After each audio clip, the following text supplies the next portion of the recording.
Je garde le souvenir plus généralement pour ce qui concerne la ville, d'une ville quand même qui était déjà beaucoup en mutation, le centre-ville en particulier, la piétonisation de la rue du Sauvage. Donc il y avait quand même une effervescence, il y a eu ce moment, disons, où Mulhouse était un petit peu quand même, de mon point de vue bien évidemment, un peu en avance politiquement, culturellement, sur le traditionnalisme qui régnait encore dans les autres villes d'Alsace. Alors ce qu'il en est d'aujourd'hui, évidemment, c'est beaucoup plus difficile à dire, puisque ça fait 20 ans que je n'y suis plus qu'épisodiquement pour des rendez-vous familiaux, si je puis dire, mais où je n'ai plus le temps de revoir la ville que j'ai habitée. Alors mes attaches avec Mulhouse, elles sont déjà très simples, elles sont familiales, puisque mes parents habitent toujours Mulhouse, donc par conséquent c'est une ville que je visite de ce point de vue-là. J'y ai encore beaucoup d'anciens professeurs, parce que c'est quand même ici que je me suis formé, au moins au départ, au lycée Schweitzer, en particulier pour la discipline qui maintenant fait l'essentiel de mon travail, la philosophie. Un des professeurs de philosophie du lycée, qui se trouvait être l'ami aussi de ma mère, qui enseignait dans ce même lycée, m'a donné ce livre de Paul Ricoeur. Voilà. Donc ça, j'en ai un souvenir très précis, c'est à Mulhouse que, de ce point de vue-là, c'est né.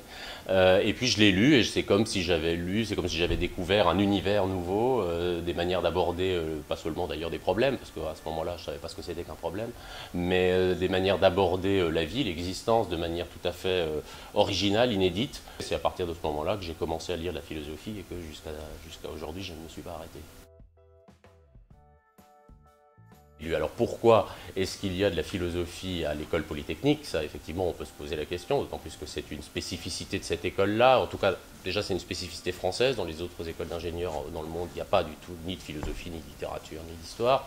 Tout simplement parce que quand on est ingénieur et qu'on doit prendre des décisions sur des collectivités, la manière, on en parlait d'ailleurs, la manière dont on aménage une ville, la manière dont on construit un pont, les budgets que l'on doit voter ou que l'on doit, au contraire, ceux auxquels on doit renoncer, eh bien j'imagine que l'esprit des fondateurs de ces écoles était de se dire qu'avoir une conception de ce que c'est que la cité, de ce que c'est que la politique, de ce que c'est que la vie en commun, toutes ces choses-là sont nécessaires à la formation, disons, du citoyen, même si c'est un citoyen spécialisé. Il m'a semblé que faire de la philosophie politique dans des lieux de pouvoir pouvait être aussi intéressant dans l'esprit de les désorienter, c'est-à-dire d'essayer de remettre en cause peut-être un certain nombre d'évidences. Ce qui m'intéresse, c'est de prendre des sujets qui sont des sujets alors justement généraux, qu'on pourrait croire grand public, comme ceux dont je vais parler tout à l'heure, la fin du monde, et essayer de montrer qu'ils ont une histoire, que c'est des représentations qui engagent aussi notre manière de percevoir le monde, de comprendre le réel. Donc c'est plutôt travailler sur des choses assez générales, mais pour montrer qu'elles ont une complexité, pour les inquiéter un peu justement, pour revenir sur un certain nombre d'évidences.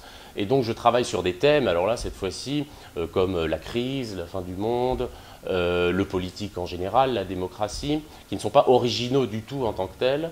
Je ne suis pas satisfait de la manière dont ils sont présentés, articulés, ou qu'ils ne sont pas justement pensés dans le débat médiatique ou dans le débat même intellectuel. J'interroge les certitudes qui caractérisent nos sociétés démocratiques contemporaines. J'interroge et je remets en cause, autant que je m'en sens capable évidemment, un certain nombre d'évidences. J'essaie d'utiliser la philosophie pour rendre plus complexe et aussi de ce point de vue-là plus intéressant, ce que beaucoup, y compris parfois moi évidemment, ont tendance à considérer comme certains, comme ne méritant pas de faire question.